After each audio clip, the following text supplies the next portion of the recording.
Judith. My name is Joanne, and it's a pleasure to meet you. How are you doing today? I'm doing well, thanks, Joe. I know you've encountered some very stressful experiences recently. What I want to do now is find out a couple more things about you and see how you've been doing since then. I don't really understand what I have to do here. I have a master's degree in psychotherapy, and I'm pretty capable of taking care of myself. I understand your frustration. These sessions aren't to promote your status nor your privileges, but rather to talk to you about how you've been coping with everything that's happened to you recently. What you went through, the tragic pain that you experienced, must have been very hard on you. Your contentment with how these sessions go is my top priority. Where do you feel most comfortable starting? Nowhere. I just don't think I need to be here. You might feel like you're forced to come despite your educational background. However, it is your choice whether you want to attend these sessions or not. What I'm hoping for is that maybe we can come to mutual understanding on how to best help you during the time that we have together.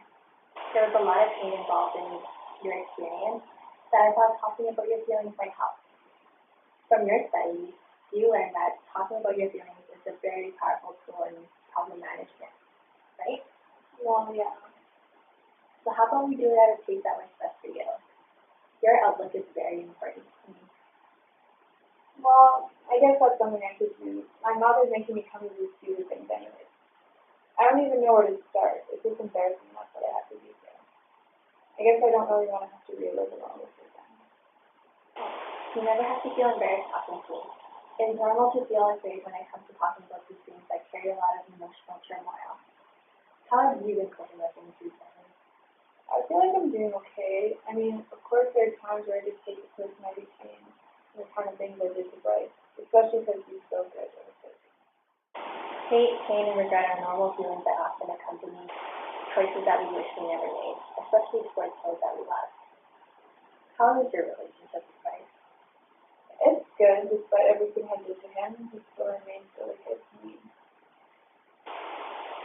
I mean, obviously I appreciate it, but it makes me feel even worse for all the things I did to him.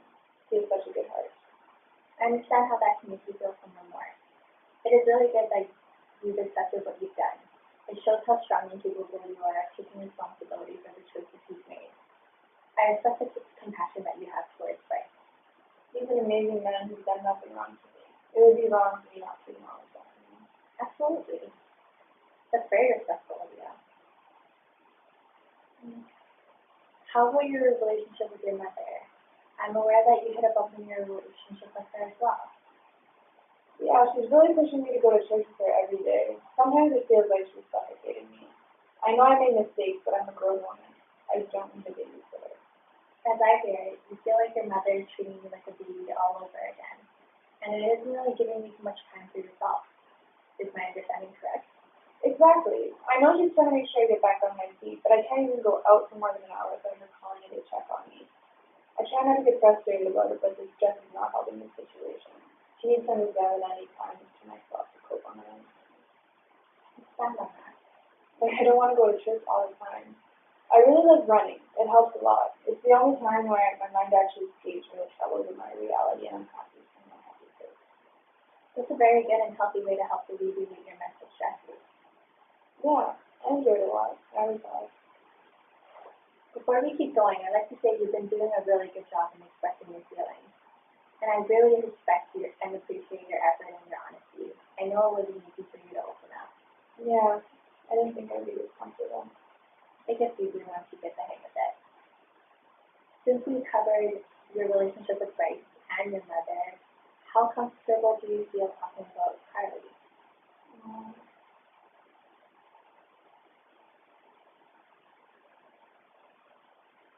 You seem a little distracted. Is everything okay? I'm fine. Other than he's an asshole for everything he did to me. There's nothing else to talk about. I think I have to go. I noticed the anger that's associated with his name. I know that some memories are very painful, maybe to the extent that it's too difficult to even discuss.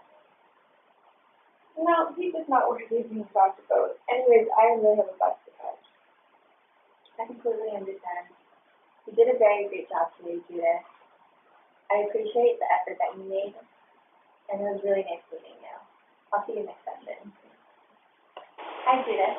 Last session you did a really good job opening up your feelings.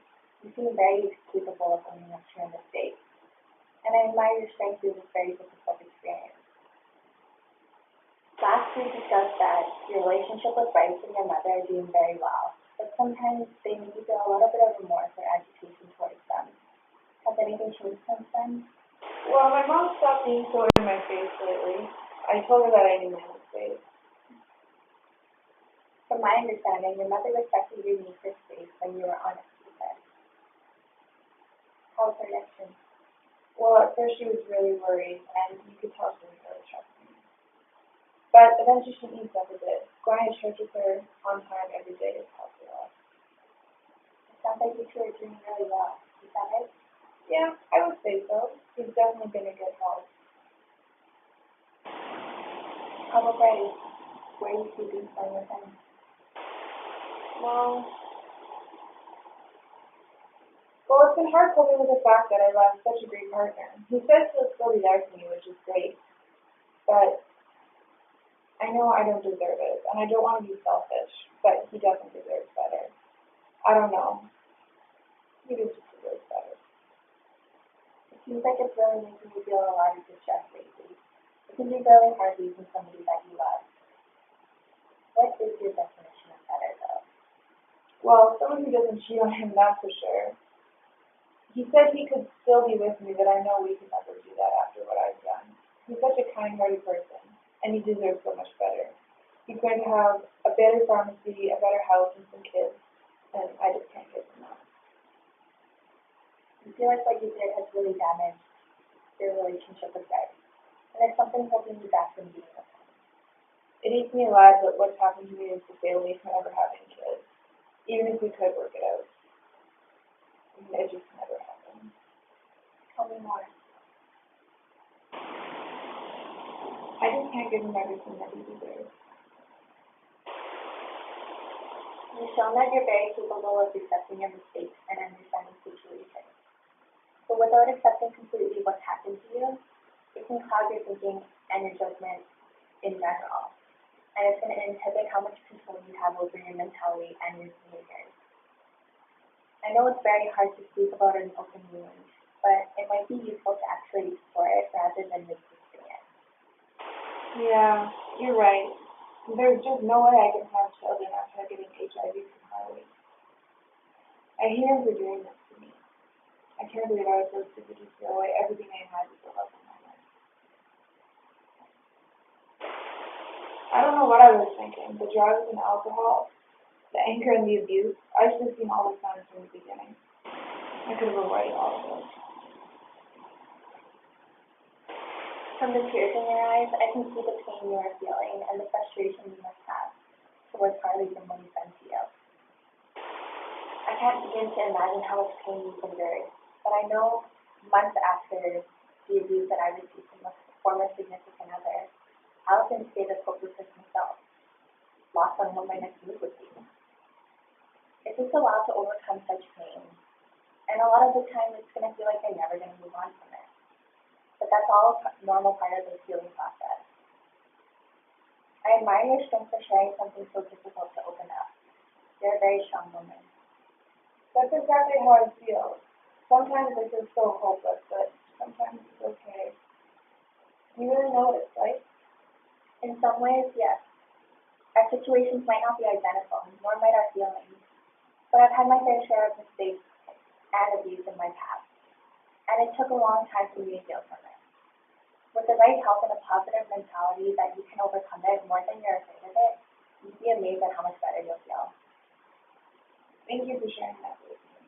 I learned this in my practices. I should be aware of what it takes. What's hard is really putting it all into place, you know? You're absolutely right.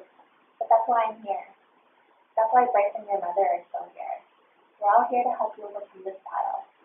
It's all just a matter of facing it, so you can move on from it.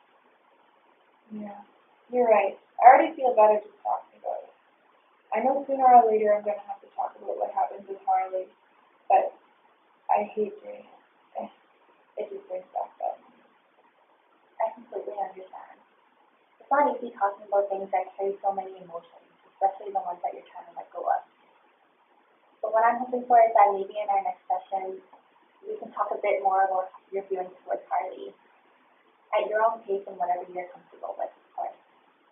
Yeah, maybe. I guess we'll just have to see how I feel next session. That's fine by me. The goal here is for you and I to agree on a happy medium that will best help you move on from all this. We can discuss this further in our next session. Sounds good. I'll see you next time. See you next time, Judith.